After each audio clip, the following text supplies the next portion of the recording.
A conversão de Paulo no caminho de Damasco mudou foi o mundo inteiro. E esse fato é tão relevante para a história do cristianismo que no livro de Atos ele foi registrado 3 vezes, em Atos 9, 22 e 26. Por isso, na medida que a gente for conversando nessa noite, a gente vai apresentar detalhes desses 3 capítulos, vamos estar resgatando informações dele, e de muitas outras revelações que o apóstolo Paulo teve. E nós vamos chamar ele pelo seu nome latino, que é Paulo, e não pelo seu nome do judaico, que é Saulo. Então eu queria muito que você estivesse atento. Nós vamos ler 5 versículos, e meu desejo é que o Espírito Santo fale poderosamente ao seu coração. Amém? Quem tem fome de Jesus aqui nesse lugar? Pois peça para o Espírito Santo falar com você. Peça para Jesus falar com você, para você sair daqui cheio da convicção e do entendimento dele. Atos capítulo 9, versículo 1 diz assim: enquanto isso, Saulo ainda respirava ameaças de morte contra os discípulos do Senhor. Dirigindo-se ao sumo sacerdote, pediu-lhe cartas para as sinagogas de Damasco, de maneira que, caso encontrasse ali homens e mulheres que pertencessem ao caminho, ao cristianismo, pudesse levá-los presos para Jerusalém. Em sua viagem, quando se aproximava de Damasco, de repente brilhou ao seu redor uma luz vinda do céu.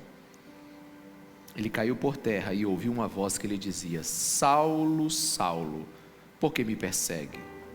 Saulo perguntou: quem és tu, Senhor?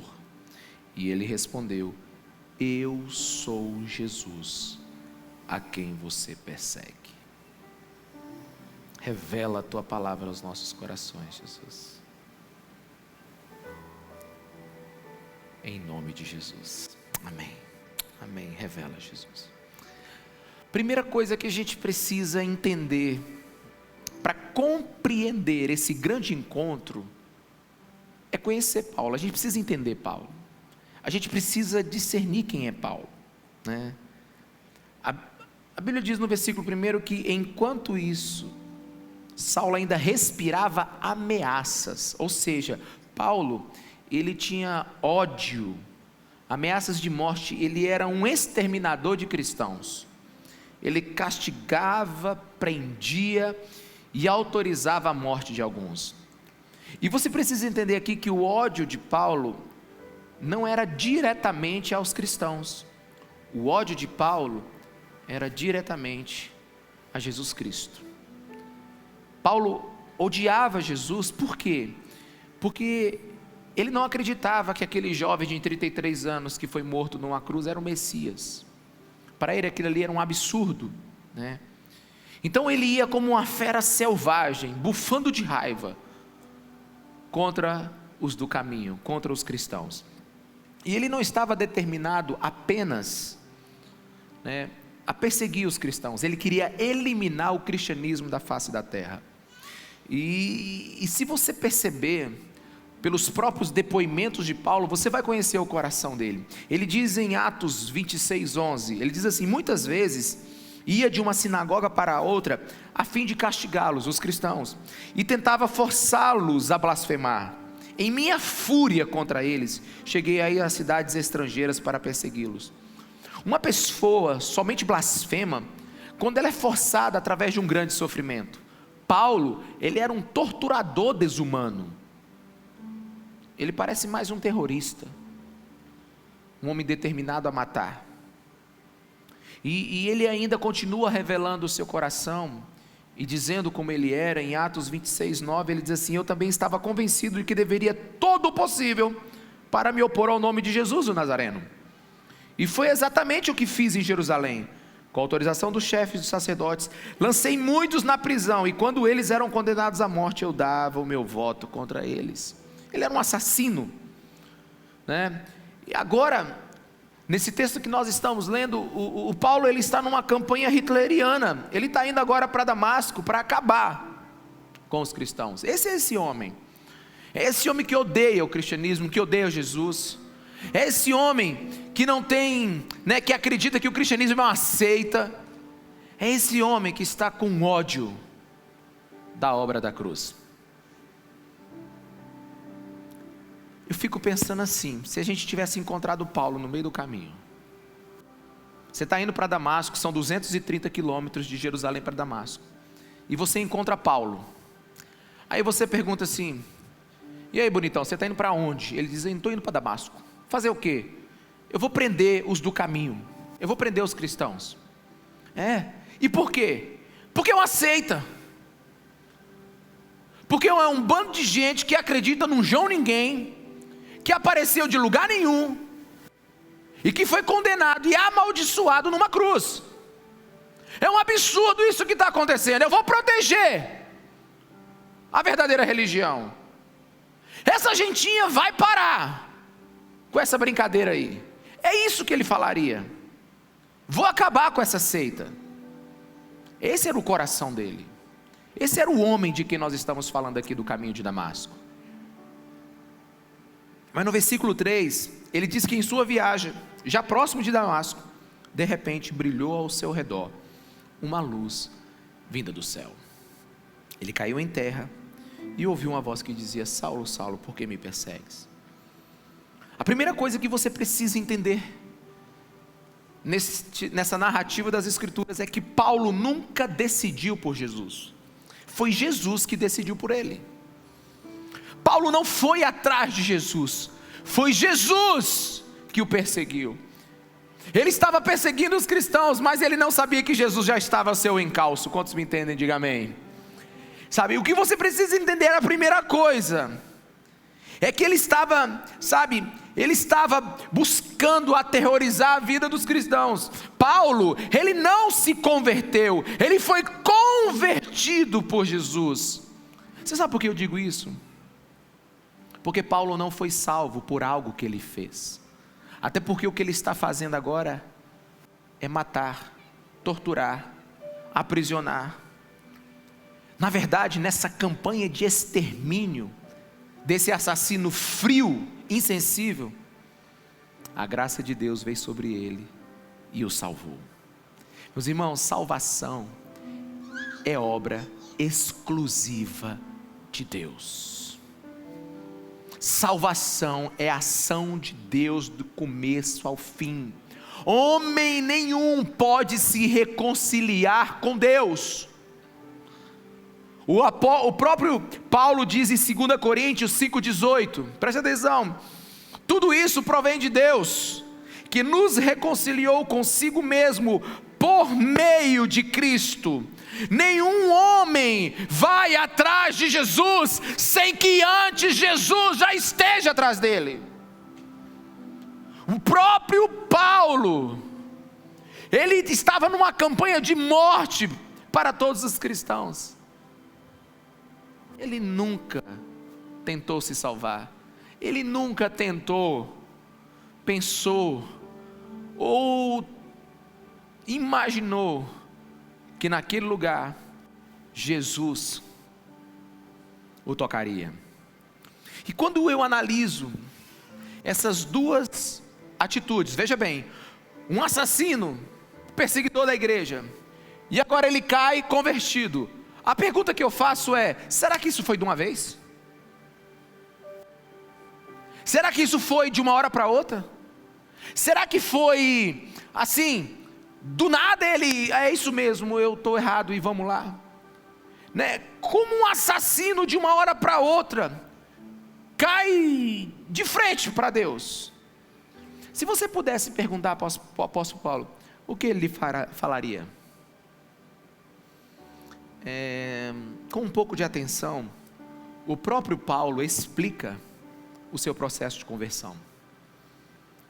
Caminhe comigo aqui, pense comigo aqui. Atos 26:14, ele diz o seguinte: então ouvi uma voz que dizia em aramaico: Saulo, Saulo, por que você está me perseguindo?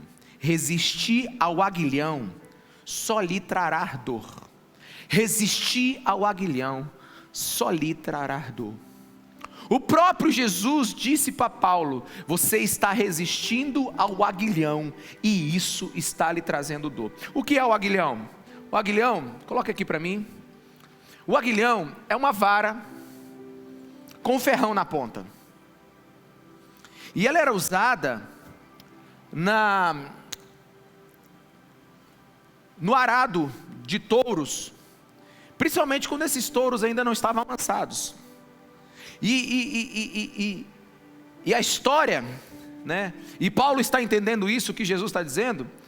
No tempo de Jesus, a história conta que era colocado os bois no arado, e quando o boi ia devagar demais no arado, pegava o aguilhão e ferroava o boi.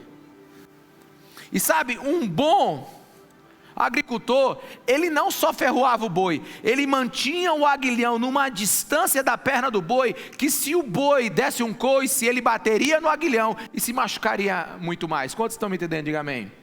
O apóstolo Paulo ouviu de Jesus o seguinte: ei, você, touro bravo, pare de resistir ao aguilhão na sua consciência, que já está te ferroando há tempos.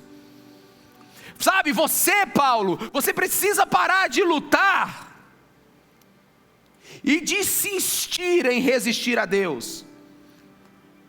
O que Jesus está falando para Paulo aqui, essa luta será inútil, pois lutas contra Deus. E quanto mais o boi lutava contra o ferrão do aguilhão, mais ele se machucava, até uma hora que ele desistia, ele era vencido pelo aguilhão. Quantos aqui me entenderam? Diga amém. Então Jesus estava dizendo para Paulo que existiam coisas na consciência de Paulo que era já tempo dele ter ouvido. Existiam coisas que já estavam na cabeça de Paulo que ele já precisava ter ouvido. E a minha formação em direito, como quase todos vocês sabem, e toda vez que eu estou diante de um fato, eu pergunto por que isso aconteceu, ou como isso aconteceu, ou o que resultou para que isso acontecesse, né? E eu perguntei, que ferroadas são essas na cabeça de Paulo que tinham? Se existia um aguilhão, um ferrão, que já estava, né, cutucando a consciência desse touro selvagem, quais seriam esses fatos? Quais seriam essas ferroadas? E quando eu comecei a estudar o livro de Atos, eu falei, deve ser, por exemplo, a morte de Estevão. A Bíblia diz que Paulo, ele consentiu com a morte de Estevão. A morte de Estevão latejava na cabeça de Paulo. A morte de Estevão estava na cabeça de Paulo, enquanto ele tentava dormir. Mas como uma morte está na cabeça de um assassino que já matou tantos? Não foi a morte em si, mas como Estevão morreu. Estevão não morreu amaldiçoando, Estevão morreu orando. Estevão, ele não estava ali desesperado, ele estava com um rosto de anjo, calmo, como alguém que estava indo por um lugar melhor. Quantos me entendem? Diga amém. Eu imagino a cabeça desse homem, esse aguilhão ferroando a cabeça desse homem. Eu imagino esse homem tentando dormir e dizer como, ou por que Estevão pensava daquela maneira. Caminho eu com a minha imaginação aqui, imagino Paulo, 230 quilômetros para Damasco, de cavalo ou a pé, não sei, e ele andando, ele disse, será que Estevão viu mesmo Jesus assentado? Ele disse, que heresia, vamos para Damasco, vamos matar a gente. Sabe, eu imagino a cabeça dele o tempo todo lutando com aquela informação. Eu imagino aquele homem tendo aquele aguilhão direto na sua consciência. Também penso nas pessoas que ele matou, que ele torturou, aqueles cristãos morrendo glorificando a Deus, não negando a sua fé. Imagino ele perguntando, onde é que essas pessoas estão buscando essa fé? Onde é que esses homens encontram tanta coragem?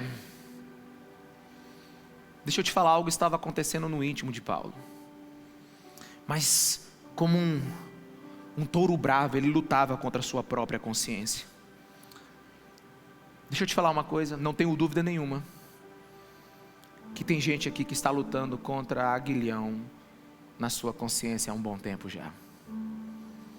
Tem gente aqui que está ferido de tanto lutar contra um aguilhão, contra uma voz de Deus que já trabalha no seu coração.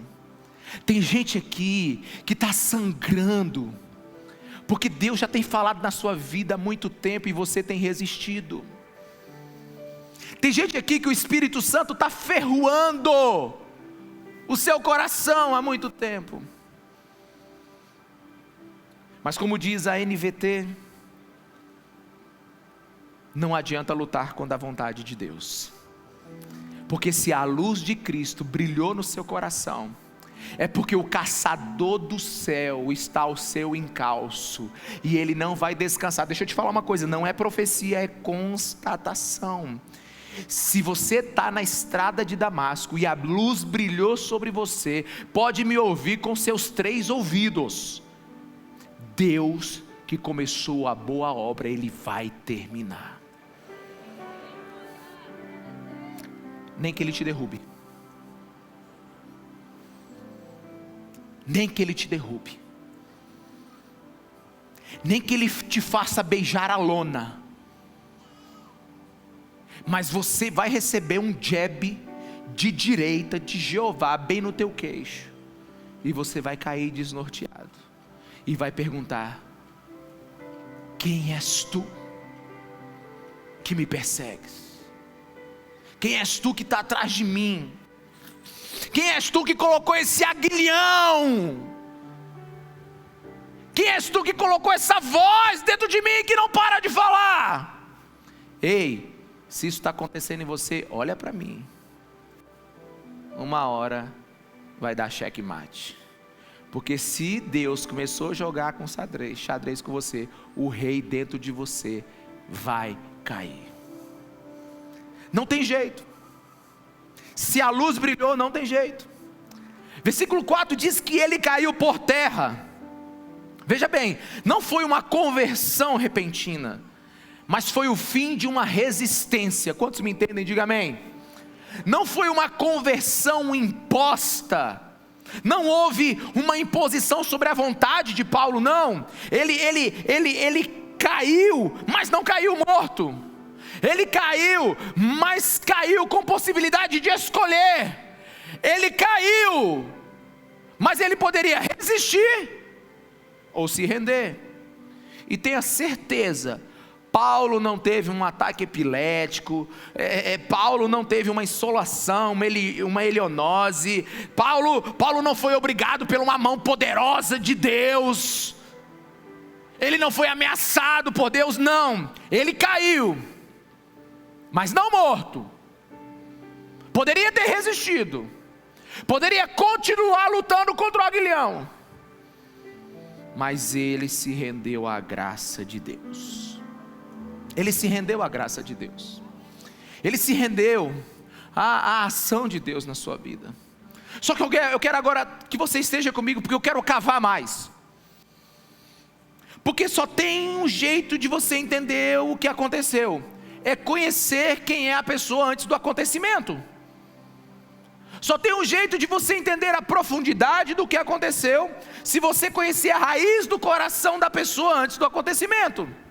Só tem um jeito de você saber o poder desse encontro que Paulo teve com Deus, se você souber quem é Paulo por completo. A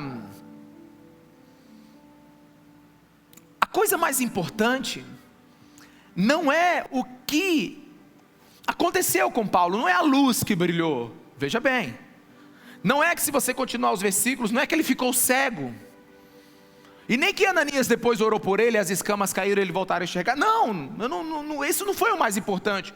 A coisa mais importante que aconteceu aqui foi o que Paulo entendeu.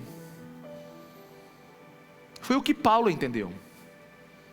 Porque, volto a dizer, você só sabe realmente o que aconteceu se você conhecer o coração da pessoa antes do acontecimento. Você já viu que Paulo era um assassino. Ele estava numa campanha hitleriana. Ele estava perseguindo os cristãos. Ele estava tocando o terror na terra contra os do caminho. Ele odiava Jesus e a sua obra. Ele achava que o cristianismo era aceito, ele queria acabar com a igreja. Mas tem outro lado que você não sabe de Paulo. E se sabe, eu quero te relembrar. Filipenses 3, versículo 5 diz o seguinte: circuncidado no 8º dia de vida, ou seja, judeu.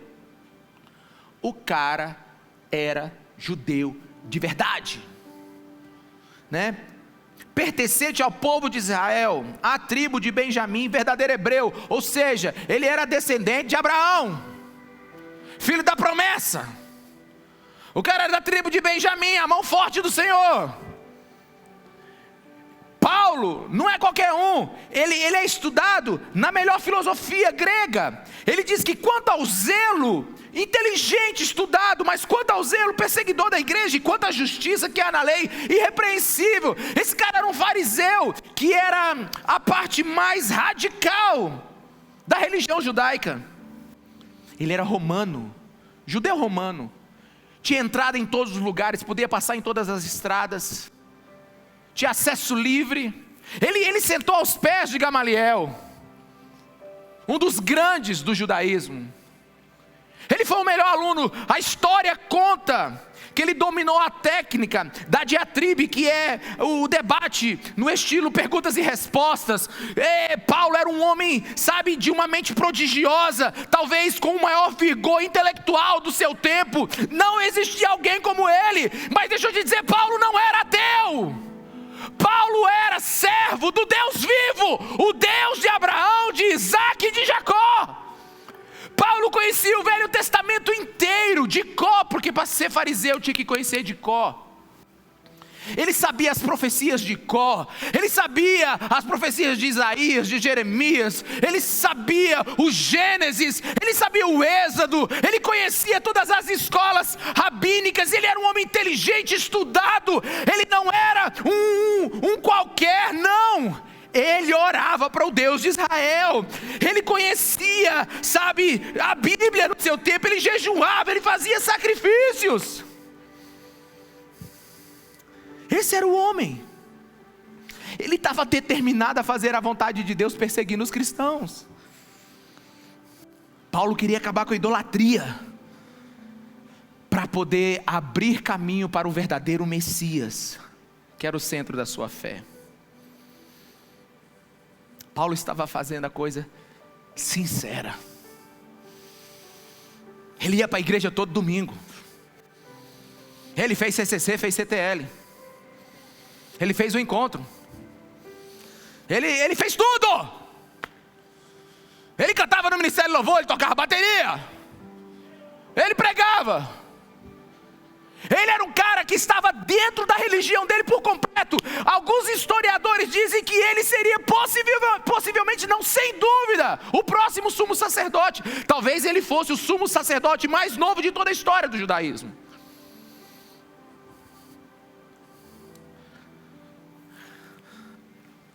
Paulo não era ateu. Ele só não entendeu.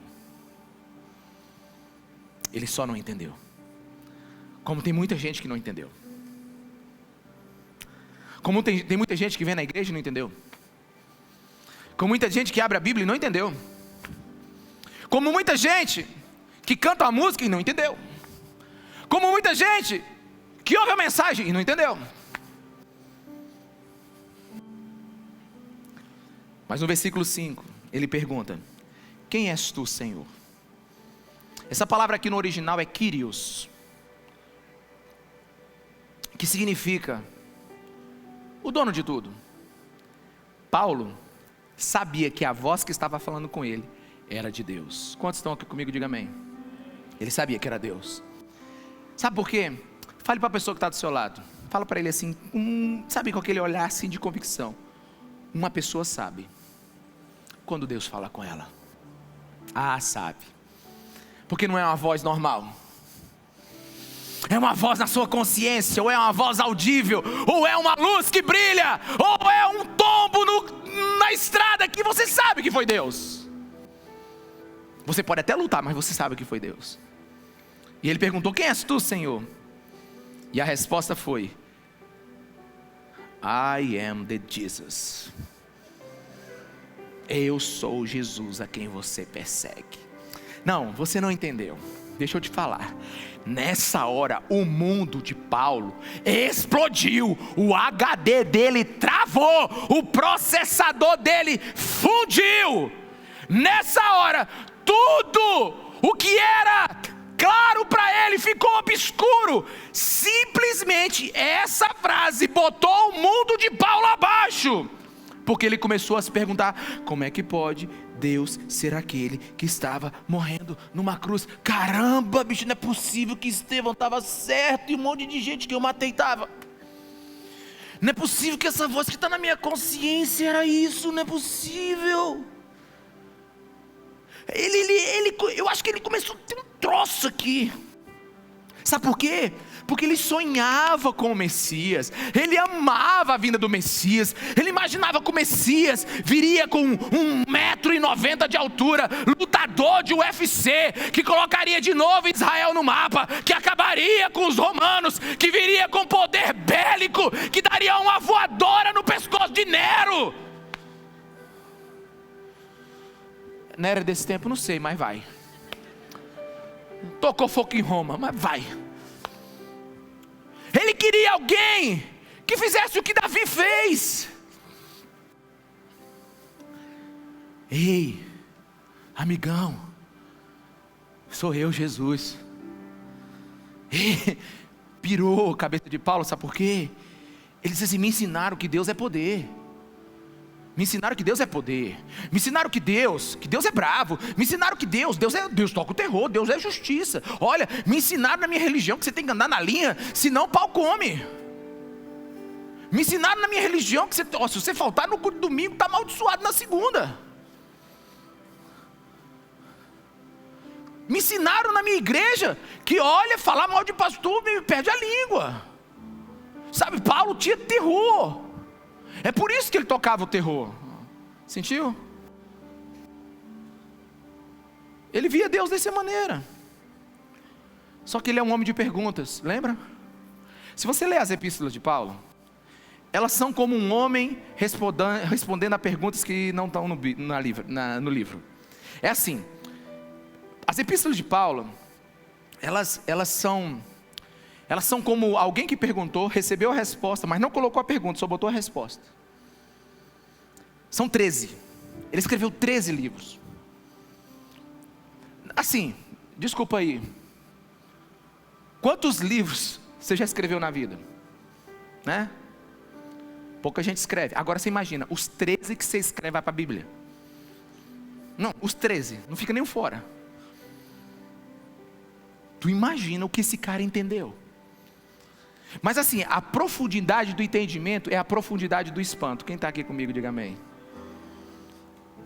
A profundidade do entendimento é a profundidade do espanto. O mundo de Paulo caiu. Eu imagino ele falando assim: peraí, se Jesus está falando comigo, é porque ele está vivo, né? Se ele está vivo, é porque ele ressuscitou. Se ele ressuscitou, Estevão está certo, porque ele não está mais aqui. E se ele é Deus, eu estou lascado, porque eu fiz tudo errado até agora. Não, tu sentiu a pressão? Quem está entendendo agora? Quem está entendendo agora? Você está entendendo agora o caminho de Damasco? Você está entendendo esse grande encontro? Ele simplesmente diz assim: será que eu acreditei tudo errado? Será que a minha vida foi colocado numa direção errada? Será que não é possível. A lei e os profetas estavam falando desse Jesus. Será que eu interpretei tudo errado da Bíblia? Será que eu lancei a minha existência num propósito errado? Não, pensa na crise do homem. Eu já estou ficando com peninha, né? Aí sim, aí que vem a melhor parte, porque o cara sabe o Velho Testamento de cor, né? Aí ele lembra de Isaías capítulo 9 para nós hoje. Para eles lá no tempo era um rolo só, não era dividido, mas ele lembra dessa parte das escrituras, que diz assim, Isaías 9:1, contudo, não haverá mais escuridão para os que estão aflitos. Versículo 2, o povo que caminhava em trevas, viu uma grande luz, sobre os que viviam na terra, da sombra da morte raiou uma luz. Versículo 4: pois tu destruíste o jugo que os oprimia, a canga que estava sobre os seus ombros, e a vara de castigo do opressor, como no dia da derrota de Midian. 6: porque um menino nos nasceu, um filho nos foi dado, e o governo está sobre os seus ombros, e ele será chamado Maravilhoso, Conselheiro, Deus Poderoso, Pai Eterno, Príncipe da Paz, e ele estenderá o seu domínio, e haverá paz sem fim sobre o trono de Davi, e sobre o seu reino. Ele diz: não é possível que esse seja Jesus,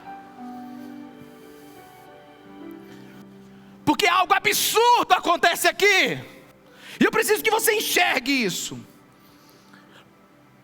Paulo, eu sou Jesus.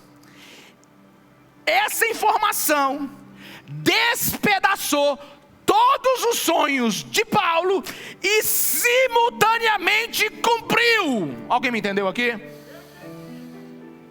Ao mesmo tempo, despedaçou tudo o que ele imaginava sobre o que Deus estava preparando para a salvação de Israel. Despedaçou todos os sonhos dele, mas simultaneamente foi o cumprimento da profecia. Ao mesmo tempo que ele foi arrebentado, uma esperança nasceu nele. Ele falou: Jesus é a verdade, Jesus é quem eu esperava.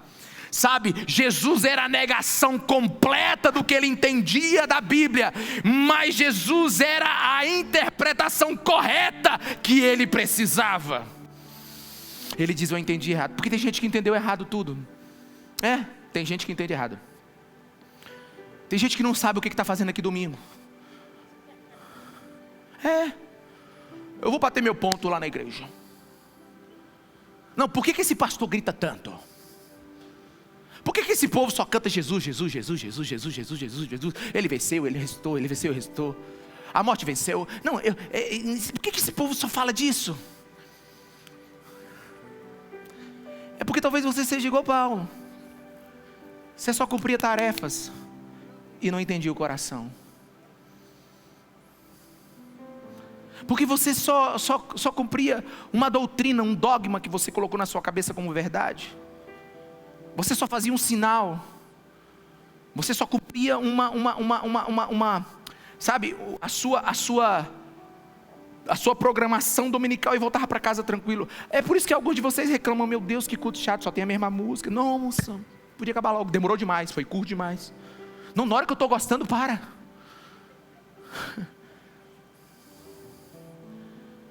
Esse povo da igreja é estranho. É porque você não entendeu. Sabe por quê? Ninguém está aqui porque o culto é bom. A gente está aqui porque Jesus é maravilhoso.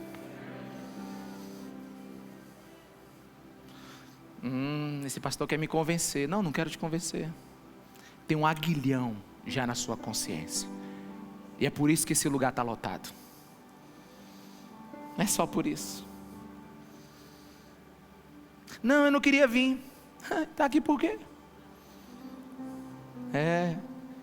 Tem um sopro do Espírito sobre a tua vida que você não sabe. É igual uma mulher que estava orando pelo marido, ele não vem na igreja. E um dia ela pegou ele assistindo a mensagem no celular. Aí ela passou, não falou nada, ele disse: trisquei aqui, não sei o que aconteceu. Não sei, o celular seu é doido. Eu estou vendo aqui esse pastor aqui de vocês aqui, ó. Não sei o que aconteceu. Não sabe? Tem gente que tenta se esquivar, mas quando entra no caminho de Damasco, só se levanta depois de encontrar Jesus. Sabe, esse é o momento mais lindo da vida de alguém. Esse é o momento, sabe, onde a fé de alguém encontra o autor dela. Aqui, Paulo acaba de nascer de novo, sabe, ele acaba de nascer de novo. Eu conheci uma pessoa, há muitos anos atrás, que ela buscou no budismo, no espiritismo, na física quântica, nas viagens, na gastronomia, no conhecimento. Ela buscou em todo lugar o sentido da vida. Na verdade, ela era um poço sem fundo. Era uma alma inquieta, ansiosa, pesada. E deixa eu te dizer, não existe nada mais pesado. Não existe nada mais pesado do que uma alma que não encontrou a verdade. Não existe nada mais pesado do que uma alma que ainda não descansou a sua fé num lugar sólido. Porque o grande paradoxo dessa passagem é que Paulo estava absolutamente certo e incrivelmente errado. Ele estava absolutamente certo porque ele servia ao Deus de Israel, o Deus de Abraão, de Isaac e de Jacó. Mas ele estava incrivelmente errado porque não entendeu como esse Deus age. Tem alguém aqui? A sua lealdade era verdadeira, mas era mal orientada. Mas agora, aquela luz que brilhou, aquela voz que falou, fez sentido céus e terra. E agora começa a reorientar a sua vida. Ele mesmo escreve isso, ele mesmo declara isso em 2 Coríntios 4,6. Ele diz assim: pois Deus que disse, das trevas resplandeça a luz, citando o profeta Isaías. Ele mesmo brilhou em nossos corações para a iluminação do conhecimento da glória de Deus da face de Cristo. É muito simples o que esse texto está dizendo. Esse texto está dizendo assim: a nossa vida vai começar a brilhar quando você começar a ver Deus através de Jesus. O que Paulo está dizendo é assim: tudo é sobre Ele. Ele estava debaixo do meu nariz e eu não via. E você sabe qual é a conclusão que ele chega em todas as suas epístolas? É que Deus de Israel fez sempre o que disse que ia fazer. Que Deus de Israel fez aquilo que disse que faria. Ele mandou o Salvador. Você sabe, a Bíblia diz que, do versículo, presta atenção, você vai ler lá Atos 9, 11 e 12. Do 11 para o 12, ou ali no meio, ou mais ou menos no meio do 11, existe um prazo de 3 anos e meio. É porque a Bíblia cita e você vai embora, né? Você pensa que Paulo chegou detonando. Não, ele passou 3 anos e meio estudando o Velho Testamento. Ele foi para o deserto.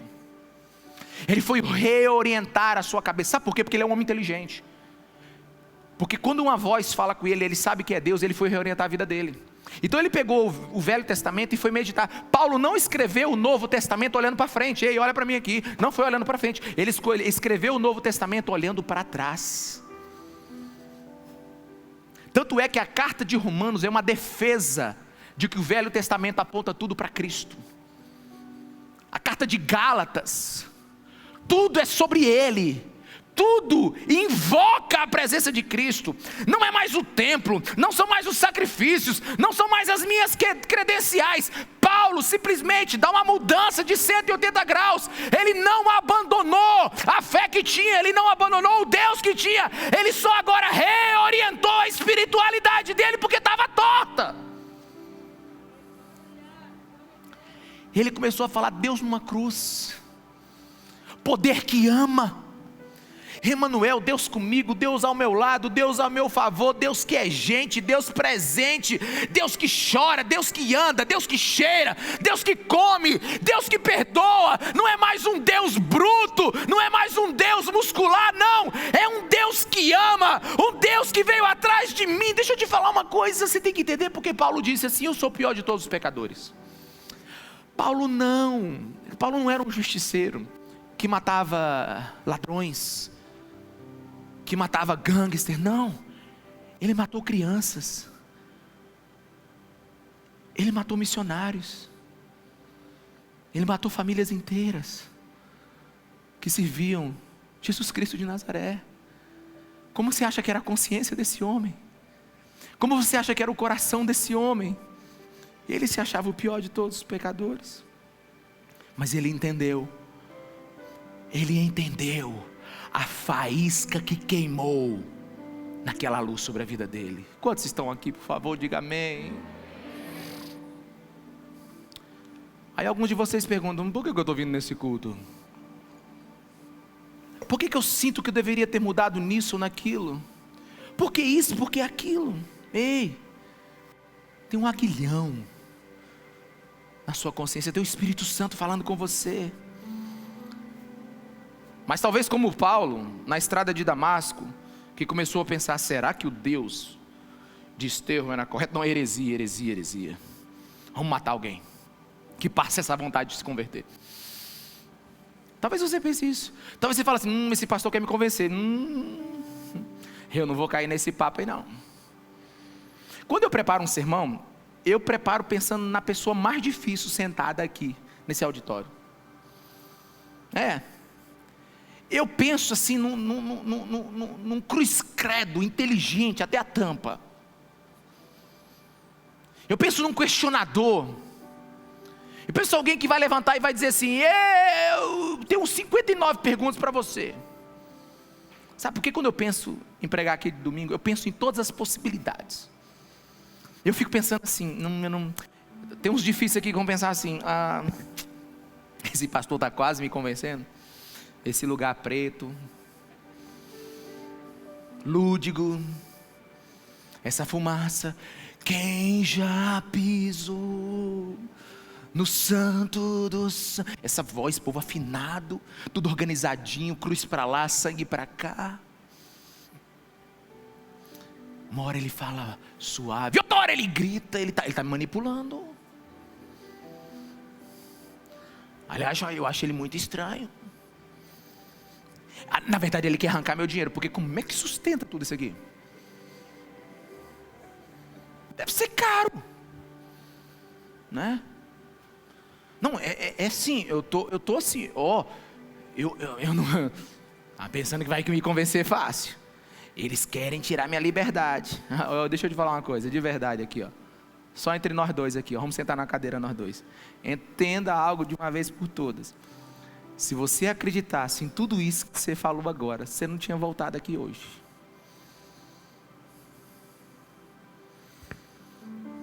Você não estava sentado aí me ouvindo. Sabe por quê? Tem um aguilhão na tua consciência, meu amigo. E não sou eu. Não é retórica, é graça. E outra coisa, ninguém vai meter a mão na tua carteira. Isso é propriedade privada, amigo, é crime. Você só bota aqui se quiser, se não quiser, não.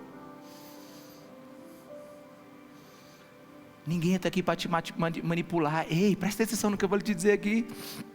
Personalidade, né? A gente não quer violentar quem você é. Sabe o que o texto diz? Jesus diz assim: eu vou te obrigar a vir a mim? Não, ele diz assim: venham a mim, todos que querem, todos que estão cansados, sobrecarregados, todos que estão com brasas vivas sobre a tua cabeça, todos aqueles que o aguilhão já está tocando na sua consciência. Aliás, venham a mim, porque você precisa de alguém manso e humilde. Quer alívio? Venha a mim. Quer abandonar o peso dessa vida, sabe, essa tonelada que está sobre a tua alma? Vem a mim. Você está carregando coisa demais, coloca sobre mim. Você quer uma autêntica espiritualidade? Vem a mim. Sabe essa tonelada de culpa que você vive carregando aí? Ei, eu perdoo. Venha a mim. Alguns perguntam assim: pastor, como é que eu faço para ter uma experiência com Jesus? Bem, você não tem se ele não quiser.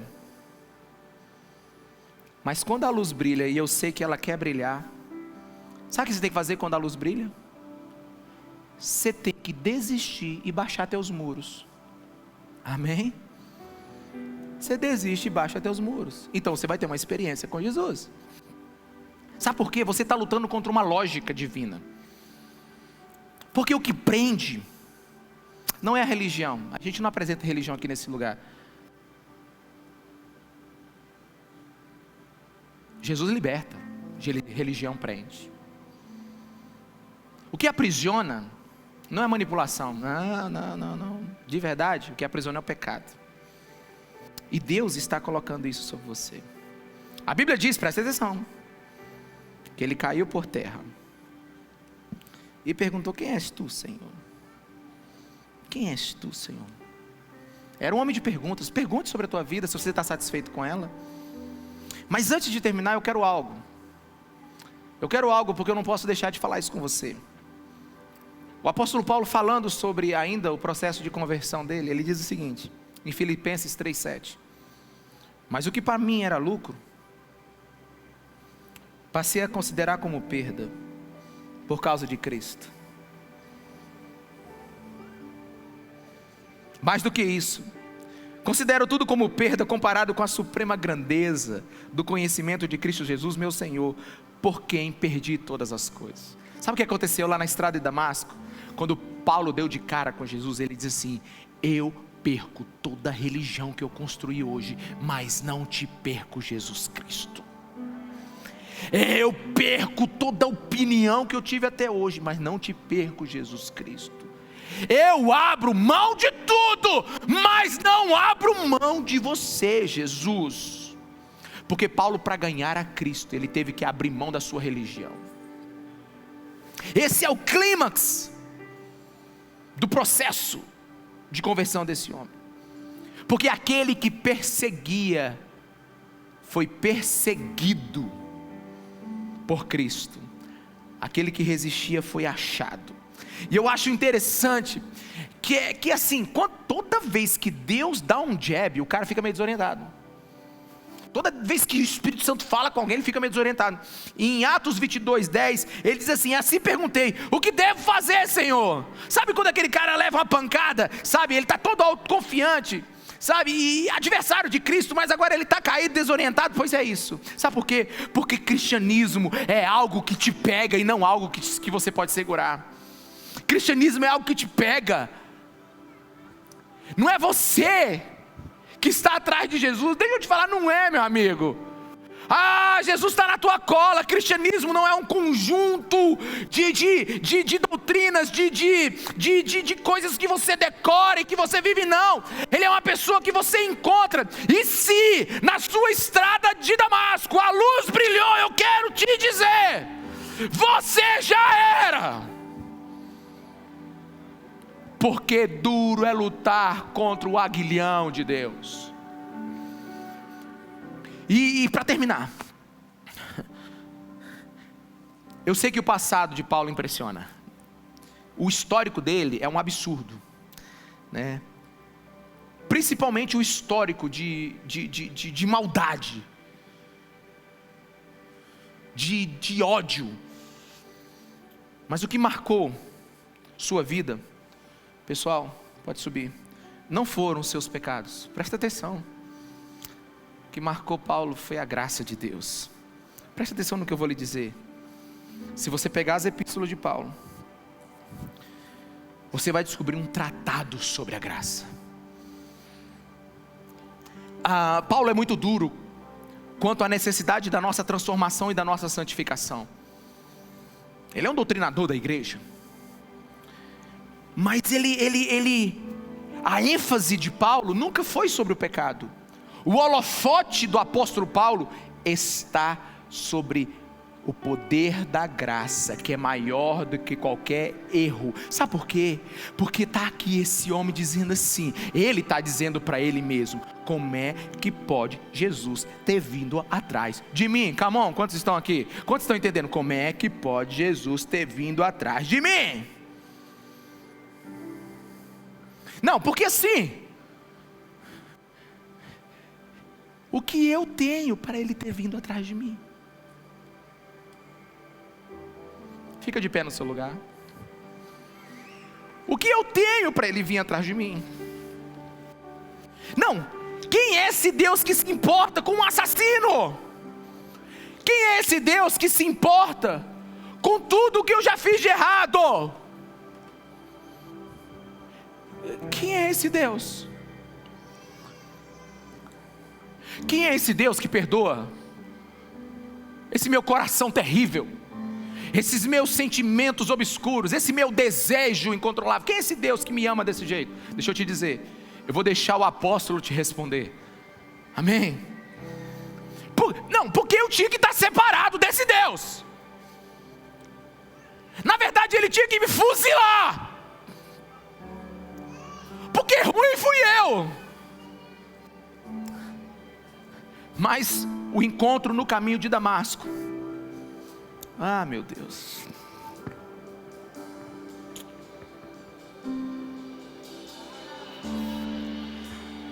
como faz sentido para a minha vida isso. Ele diz, eu deveria estar longe de Deus, mas Eu vou deixar ele responder por que ele não estava longe de Deus.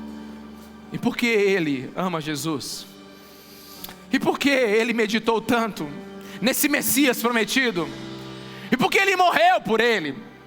E por que ele percorreu milhares de quilômetros. E por que ele levava pedrada e levantava e pregava no mesmo lugar. E por que ele adorava de madrugada preso nas suas pernas. E por que ele era ameaçado e ele não tinha medo. Por que ele disse que ele morreu para o mundo e vive para Cristo. Eu vou te mostrar por quê. Porque em Romanos 8,35 o apóstolo entendeu que quem nos separará do amor de Cristo? Será tribulação, ou angústia, ou perseguição, ou fome, ou nudez, ou perigo, ou espada. Versículo 38, pois estou convencido, presta atenção aqui em mim, estou convencido, depois de ter orado, depois de ter meditado, depois de ter consultado as Escrituras, depois de ter jejuado, depois de conhecer aquele que brilhou sobre minha vida, lá em Damasco, eu estou convencido de que nem morte, nem vida, nem anjos, e nem demônios, nem o presente, nem o futuro, nem quaisquer poderes, nem altura, nem profundidade, nem qualquer outra coisa na criação será capaz de me separar do amor de Deus que está em Cristo Jesus, nosso Senhor. Ele é o homem que encontrou o amor. Ele encontrou o poder que liberta. Ele encontrou o Salvador da sua vida. Ele encontrou Jesus. Ele encontrou Jesus.